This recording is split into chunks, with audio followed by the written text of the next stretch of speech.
اب میں ان کی بعد مدرسہ حاضہ کی طالبہ کو دعوت اسٹیج دے رہی ہوں۔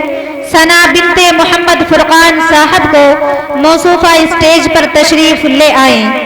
کرتا ہے رشک ہم پہ زمانہ اسی لیے، کرتا ہے رشک ہم پہ زمانہ اسی لیے، ہم میں ہے آج ایک خطیبہ سے۔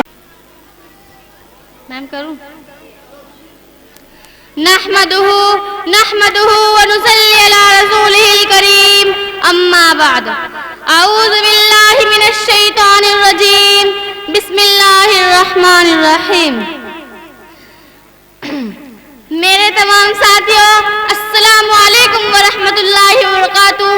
آج مجھے جس موضوع پر لب کشائی کا موقع ملا ہے وہ ہے میں بیٹی ہوں، میں عورت ہوں، میں اگر بیٹی ہوں تو گھر کی رحمت ہوں، بہن ہوں تو بھائیوں کا فخر ہوں، بیوی ہوں تو گھر کی ملکہ ہوں، اور جب ماں کے درجے پر فائز ہوتی ہوں تو جنت میرے قدموں تلے رکھ دی جاتی ہے۔ مگر کہیں مجھے غیرت کے نام پر قتل کیا جاتا ہے تو کہیں تشدد کا نشانہ بنایا جاتا ہے۔ اگر میں اپنے قلم سے ظلم کا سر نیچے کرنا چاہوں تو مجھے جھوٹی تہمت لگا کر معاشرے میں رسوا کیا جاتا ہے۔ میں حق کے لیے زبان کھولوں تو میری زبان کھینچ لی جاتی ہے۔ میں وہ عورت ہوں جو آج بھی طلاق کے دھبے لیے نہ جانے کیا کہتی ہوں، طلاق مرد ہے مگر طلاق یافتہ میں کہلاتی ہوں۔ ایسے میں مجھ سے جب کہا جاتا ہے میں رحمت ہوں، میں ملکہ ہوں، جنت میرے قدموں میں مل جائے گی، اور جب جنت میرے قدموں تلے رکھ دی گئی اور تم اس جنت کا احترام نہیں کر پائے تو رب سے تم کون سی جنت کا طلبگار ہو؟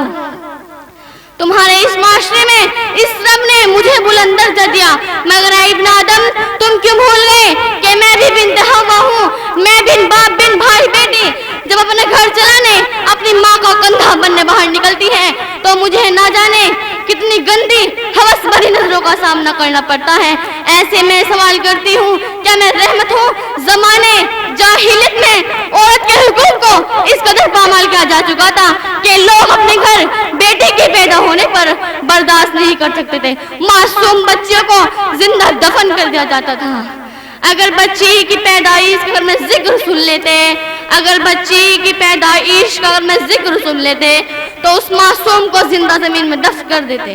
عورت کے حقوق اس حد تک چھین لیے گئے تھے کہ اگر کوئی آدمی فوت ہو جاتا تو جس طرح اس کی جائیداد اس کے بڑے بیٹے کی وراثت میں آتی تھی، اس کی بیوی بھی اس کے بڑے بیٹے کی بیوی کے طور پر منتقل ہو جاتی تھی۔ بیوی کو پاؤں کی جوتی سمجھا جاتا تھا، بلکہ عورت کی جائز باتوں کو ماننا بھی مردانگی کے خلاف سمجھا جاتا تھا۔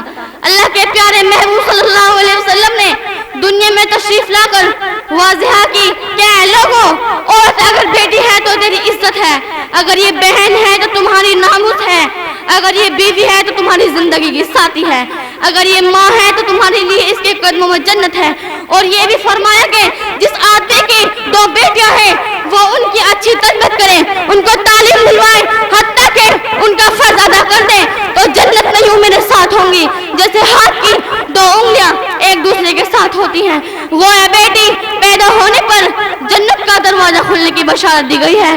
آخر میں میری یہی دعا ہے اللہ تعالیٰ ہمیں اپنی بیٹیوں کی قدر کرنے اور انہیں پڑھانے کی توفیق عطا فرمائے، آمین وما علینا الا البلاغ۔